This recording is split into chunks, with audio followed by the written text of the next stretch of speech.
Hello दोस्तों, open for learn channel में आप सभी का एक बार फिर से स्वागत है। दोस्तों, आप सब लोगों को पता ही होगा कि भारत के तरफ से जो तेजस मार्क 1 एयरक्राफ्ट को निर्माण किया गया है, वह असल में तेजस मार्क 1 एयरक्राफ्ट का सबसे अपग्रेडेड वर्जन है। और दोस्तों, इस अपग्रेडेशन के अंतर्गत इन एयरक्राफ्टों में भारत के द्वारा एक्टिव इलेक्ट्रॉनिकली स्कैन्ड अरे रडार और बियॉन्ड विजुअल रेंज एयर तो एयर मिसाइलों को भी जोड़ा गया है। दोस्तों, क्या आप लोगों को मालूम है कि इन एयरक्राफ्टों में एक इरादे के अंतर्गत मस्टर स्वदेशी beyond visual range air to air स्वदेशी मिसाइलों को ही नहीं लगाया जा रहा है, बल्कि कई तरह के विदेशी एयर टू एयर मिसाइलों को भी लगाया जा रहा है, ताकि एक्सपोर्ट कस्टमर के लिए हथियारों में फ्लेक्सिबल हो। और ऐसे ही विदेशी हथियारों में सबसे ताकतवर तरीन एयर टू एयर मिसाइल का भी नाम आता है, जो कि एमबीडीए कंपनी के द्वारा निर्माण किया हुआ मीटियोर मिसाइल है।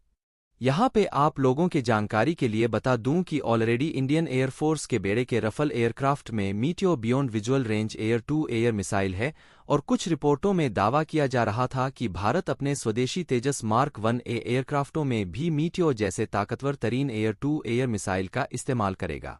पर अब रिपोर्टों में दावा किया जा रहा है कि शायद मीटियोर जैसे मिसाइलों को तेजस एयरक्राफ्टों में देखने के लिए हमें थोड़ा और इंतजार करना पड़े, और शायद उससे पहले तेजस मार्क 1 एयरक्राफ्टों में ताकतवर तरीन अस्त्र मार्क 3 जैसे मिसाइल इंटीग्रेट हो जाए। अब दोस्तों, मीडिया रिपोर्ट में दावा किया जा रहा है कि इंडियन एयरफोर्स के तरफ से तेजस मार्क 1 एयरक्राफ्टों में मीटियोर जैसे मिसाइलों को इंटीग्रेट करने को लेके जो अपना एक प्लान कुछ साल पहले बनाया गया था, उस प्लान में अब कुछ अड़चन आ रहा है।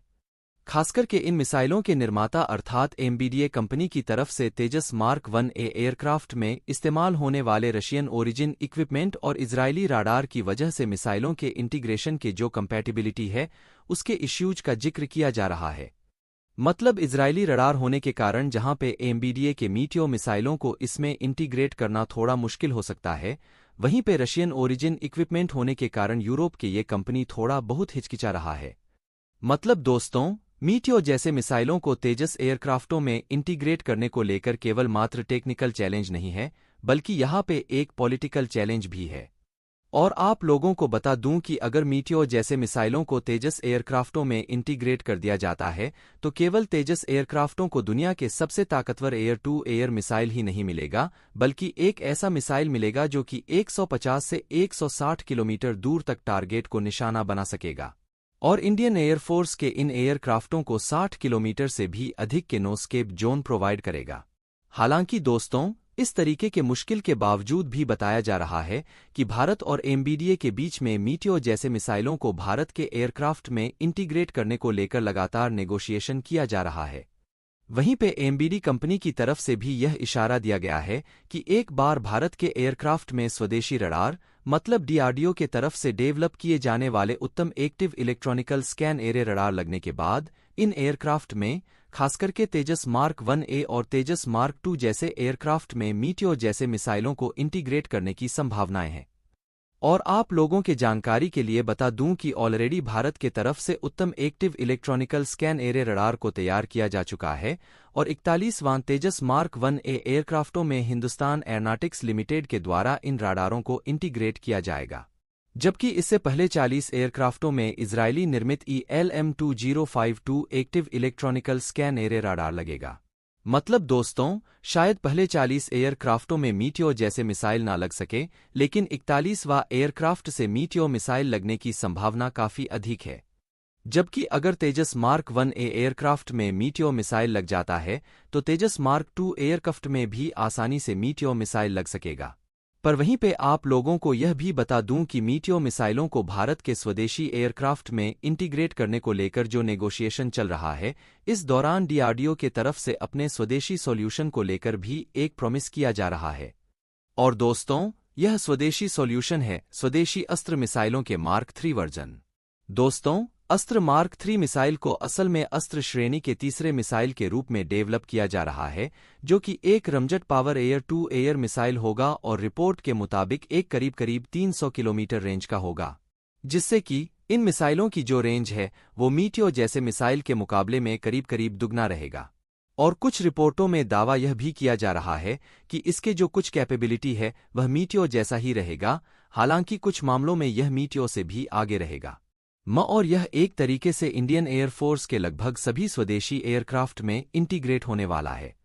हालांकि इससे पहले अब तेजस एयरक्राफ्ट 2 में स्वदेशी अस्त्र मार्क 1 मिसाइलों को इंटीग्रेट किया जा चुका है और अस्त्र मार्क 2 मिसाइलों को भी जल्दी इंटीग्रेट किया जाएगा। पर दोस्तों, अस्त्र मार्क 3 जैसे मिसाइलों को बल्क में तेजस मार्क 1 एयरक्राफ्टों में इंटीग्रेट करने के लिए कम से कम हमें 4 से 5 साल इंतजार करना पड़ेगा। तो वहीं पे शायद ये 4 से 5 साल के अंदर 41वां तेजस एयरक्राफ्ट तैयार हो जाए और मीटियोर जैसे मिसाइलों के इंटीग्रेशन के काम को भी शुरू कर दिया जाए। पर दोस्तों, मुझे नहीं लगता है कि अस्त्र मार्क 2 और अस्त्र मार्क 3 जैसे मिसाइलों के सफलतापूर्वक डेवलपमेंट और बल्क प्रोडक्शन के बाद भारत को मीटियोर जैसे मिसाइलों को और किसी तरीके की कोई आवश्यकता रहेगी। पर तेजस एयरक्राफ्टों के एक्सपोर्ट पोटेंशियलिटी को बढ़ाने के लिए मीटियोर और मिसाइलों को इंटीग्रेट करना एक अच्छा ऑप्शन रह सकता है, क्योंकि इससे इन एयरक्राफ्टों को खरीदने वाले देशों के सामने मिसाइलों को लेकर एक फ्लेक्सिबल रहेगा। मतलब उन देशों के लिए केवल मात्र किसी एक देश के बनाए हुए हथियारों के ऊपर डिपेंड नहीं होना पड़ेगा। और तब तेजस एयरक्राफ्टों में भारतीय, इजरायली, अमेरिकी, इवन यूरोप के साथ साथ रशियन हथियार भी इंटीग्रेट रहेगा, जिससे कि एक्सपोर्ट कस्टमर को अपने हथियार चुनने को लेकर भी एक स्वतंत्रता मिलेगी। अब दोस्तों, एक तरफ जहां पे तेजस एयरक्राफ्ट में ताकतवर तरीन एयर टू एयर मिसाइलों को इंटीग्रेट करने को लेकर भारत के द्वारा जहां पे काम किया जा रहा है, तो वहीं पे दूसरे तरफ तेजस एयरक्राफ्ट को एक्सपोर्ट करने को लेकर भी भारत की तरफ से अपना कमर कस लिया गया है। और आप लोगों को बता दूं कि भारत फिलहाल इन एयरक्राफ्टों का ऑफर जहां पे कई सारे देशों के सामने कर चुका है, तो वहीं पे रिपोर्टों में दावा किया जा रहा है कि नाइजीरिया के साथ होने वाले डील को और आसान करने के लिए भारत के द्वारा नाइजीरिया के सामने तेजस एयरक्राफ्ट को लेकर कुछ बेहतरीन ऑफर रखा गया है। अब यहाँ पे आप लोगों की जानकारी के लिए बता दूं कि नाइजीरिया अपने बेड़े में इस्तेमाल होने वाले पुराने चाइनीज F7 एयरक्राफ्टों को रिटायर करना चाहता है और उन एयरक्राफ्ट के जगह में करीब करीब 15 नए एयरक्राफ्टों को शामिल करना चाहता है। और ऑप्शन के रूप में नाइजीरिया के सामने एक तरफ जहां पे भारत के तेजस एयरक्राफ्ट है, तो वहीं पे दूसरे तरफ चाइना के जंग फाइटर मतलब F-17 एयरक्राफ्ट है। और दोनों ही एयरक्राफ्टों को अगर देखा जाए तो दोनों ही सिंगल इंजन के लाइट वेट कैटेगरी के एयरक्राफ्टों में आते हैं। पर दोस्तों, पहले से ही नाइजीरिया के बेड़े में 3 F-17 एयरक्राफ्ट होने पर एक तरफ जहां पे F-17 एयरक्राफ्ट होने की संभावनाएं अधिक है, तो वहीं पे कुछ एक्सपर्ट का यह भी मानना है कि F-17 एयरक्राफ्ट 2 के परफॉर्मेंस को लेकर नाइजीरिया खुश नहीं है, जिन कारणों के वजह से शायद नाइजीरिया के द्वारा F-17 एयरक्राफ्ट को ना खरीदा जाए। और दोस्तों, अब कुछ रिपोर्ट में दावा किया जा रहा है कि भारत के द्वारा केवल मात्र नाइजीरिया के सामने अपने तेजस एयरक्राफ्ट 2 का ही ऑफर नहीं रखा गया है, बल्कि दूसरी तरफ सॉफ्ट लोन में या फिर कह तो लाइन ऑफ क्रेडिट के अंतर्गत भी एयरक्राफ्ट को देने का बात कहा गया। और इवन ये जो लाइन ऑफ क्रेडिट है, ये काफी लोअर इंटरेस्ट रेट में होगा, जबकि चाइना के द्वारा भी इसी तरीके का ऑफर रखा जा रहा है, जो कि 6 से 8% के एक बहुत ही अधिक क्रेडिट रेट के अंतर्गत है।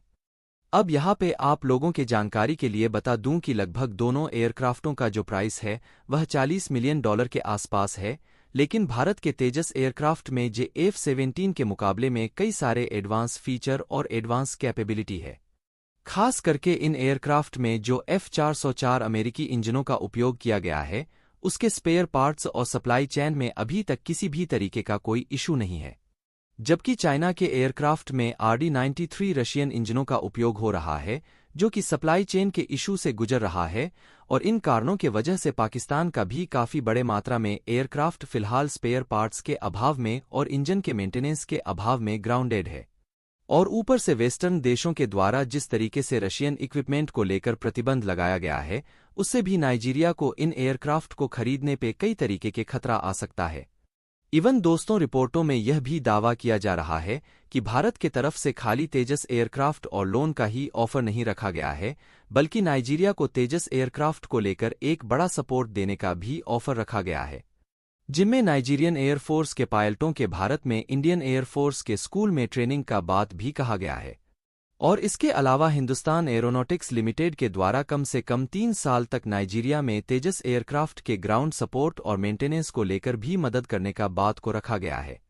हालांकि वहीं पे अगर देखा जाए तो चाइनीज मीडिया और पाकिस्तानी मीडिया में लगातार इस बात को लेकर दावा किया जा रहा है कि नाइजीरिया के द्वारा F-17 एयरक्राफ्ट को खरीदा जाएगा, क्योंकि साल 2021 में नाइजीरिया ने 3 F-17 एयरक्राफ्ट को खरीदा है। लेकिन हाल फिलहाल के सालों में F-17 एयरक्राफ्ट को खरीदने वाले देशों का जो हालत हुआ है, मतलब जिस तरीके से F-17 एयरक्राफ्ट अलग अलग देशों में ग्राउंडेड हुआ है, उसे देखते हुए कई सारे एक्सपर्टों का मानना है कि नाइजीरिया फिलहाल F-17 एयरक्राफ्ट के तरफ नहीं है। जबकि वहीं पे जो एक बहुत ही महंगे रेट में चाइना के द्वारा लोन देने का बात कहा जा रहा है, और जिस तरीके से F-17 एयरक्राफ्ट में इस्तेमाल होने वाले रशियन इक्विपमेंट के कारण इन एयरक्राफ्ट के स्पेयर पार्ट्स और सप्लाई चेन में इश्यूज आ रहा है, उसे देखते हुए शायद नाइजीरिया के द्वारा F-17 एयरक्राफ्ट के तहत आगे ना बढ़ा जाए। पर वहीं पे भारत के तरफ से नाइजीरिया के सामने जो ऑफर रखा गया है, उस ऑफर को काफी आकर्षक ऑफर के रूप में देखा जा रहा है, और शायद नाइजीरिया के द्वारा आने वाले समय में भारत से तेजस एयरक्राफ्ट को खरीदा जाए। और दोस्तों, अगर ऐसा होता है तो शायद नाइजीरिया भारत के पास दूसरा ऐसा देश होगा जो कि तेजस एयरक्राफ्टों का उपयोग करेगा। दोस्तों, आप लोगों को क्या लगता है कि नाइजीरिया के द्वारा क्या भारत से तेजस एयरक्राफ्ट को खरीदा जा सकता है? कमेंट करके अपनी राय अवश्य दीजिए। दोस्तों, आज के इस वीडियो को यहीं पर समाप्त करते हैं। अगर आपको यह जानकारी अच्छी लगी हो तो इस वीडियो में एक लाइक करके अपने मित्रों तक शेयर करें ताकि उन्हें भी जानकारी मिल सके। इसी तरह और भी नॉलेजेबल वीडियो देखने के लिए ओपन फॉर लर्न चैनल को सब्सक्राइब करके बेल आइकन को ऑल पर जरूर सेलेक्ट करें। धन्यवाद। जय हिंद।